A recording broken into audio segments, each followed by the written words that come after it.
Alright, hey you guys, it's TsubakiSwagg, and I'm coming to you for a review of Monster Musume, episode 10, Everyday Life with D. And this episode was pretty much a porno. Like, it was a huge orgy, and then Centorea trying to rape Kimihito. Yay! That's always fun, but pretty much this episode, it starts off with Kimihito, Poppy, Zombina, and Sue out in the forest, and they're supposed to be like having a cookout or whatever for their date, because like I said, like it was mentioned in last week's episode that Kimihito got a threatening letter saying that if he married any of the girls that whoever D is would kill him. So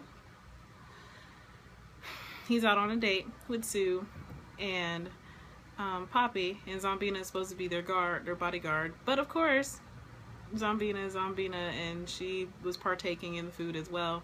And Kimihito even called her out on it and was like, "Aren't you supposed to be watching us?" Anyways, so in this episode, Ki, the Dryad, is introduced, and she is gorgeous. She is very beautiful, but very, very dangerous. And I read this like the 2 chapters that this covered in the manga, and it was never shown that Sue, like, they were going to do that whole like Godzilla-esque scene, but it was still pretty freaking awesome. I thought it was hilarious. Like, I had to stop the episode and laugh because it was so funny. It caught me off guard. It was so freaking OP. I really was not prepared for that epicness. But anyways, so I mean, besides the Godzilla-esque part of that scene, we pretty much saw Poppy talking to Ki, and she remembered why she had told Kimihito that she wanted to come out there, because she had forgotten about Ki, and that was why she had grown so large, because she had left her out there for so long, and she absorbed all of these toxic nutrients that wasn't supposed to be dumped there, and that was why Ki was pissed off, and that was why she doesn't like Kimihito, or didn't like Kimihito, because she hates all humans, because humans were the ones who were destroying the forest, blah blah blah. So she took it out on him, and it was an interesting scene. Like, literally, it was like a porno. And first, Poppy tried to suck the nutrients out of Ki's boobs, and Ki snatched her away. Then she strung her up in a bondage style type stringing, and which was turning her on, which is really funny.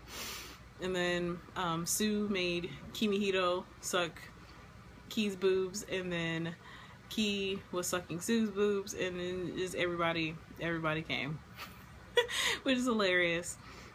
So that calmed Ki down a little bit. So now Ki is okay. She's allowed to stay in the forest. She doesn't have to have a family, but she is allowed to stay in the forest for as long as she wants to, which is awesome. And then other than that, like the second half of this episode, we got to see the date between Centorea and Kimihito, and Centorea is still probably one of my favorite characters, and she still is, just because of this episode. Because at first she was in a full suit of, like, literally head to toe suit of armor, and it wasn't even a date anymore. She was just going around with Kimihito being his bodyguard, pretty much. They didn't even need Tio, but not Tio, it wasn't Tio, it was Monica. They didn't even need Monica this time. And also, this was when Lilith was introduced, and Lilith is a sneaky little thing, but she gets what's coming to her at the end of this episode. So pretty much the whole episode, Centorea was trying to go around Kimihito, and then like she made him lunch, and it didn't taste like anything. And of course Rhaenyra was following them, and she just seems to follow them whenever he is with Centorea. I guess that's her rival, I don't know. But she called him out. Well, Rhaenyra called Kimihito out on Centorea's food, because Centorea is a herbivore, so she can't eat tuna and stuff like that. So she didn't eat the food, and it had no taste, unlike Mia, who makes her food with a whole lot of taste because she can't taste anything. So I think I'd rather have no taste than to die from all of the flavors that Mia puts in things. But other than that, I mean, this this part. So after Centorea found out that Kimihito pretty much lied to her, she got all sad and depressed and was walking away.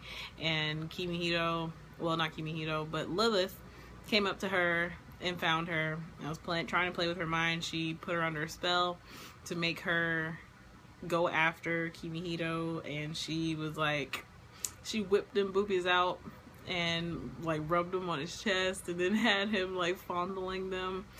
I wish I was Kimihito. That'd be pretty freaking awesome. But he was like fondling them and losing his mind almost, and Lilith got caught by a wild boar, and the boar was chasing her, and Kimihito saved her. And then of course Ragnar caught her, and Centorea and Kimihito rode home together because he said that he sprained his ankle, so he rode her home. He rode her home. But he rode her home, and of course, like after they got home and Centorea was like, I'm going to do whatever I can to be a help to you, blah blah blah, being the noble person that she is, which was pretty freaking awesome. I love Centorea. And of course, Ragnar used this opportunity to torture Lilith, and Lilith was enjoying the hell out of it. But she's also a succubus, so I mean, succubi get off on that kind of stuff. So she is in love with Ragnar, which is pretty hilarious because Ragnar is awesome. So yeah, that was pretty much the whole episode. It was an orgy and then bondage and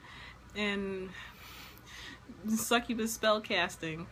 Other than that, this episode was pretty awesome, and I can't wait to see the next episode because, like I said, I am caught up to the manga.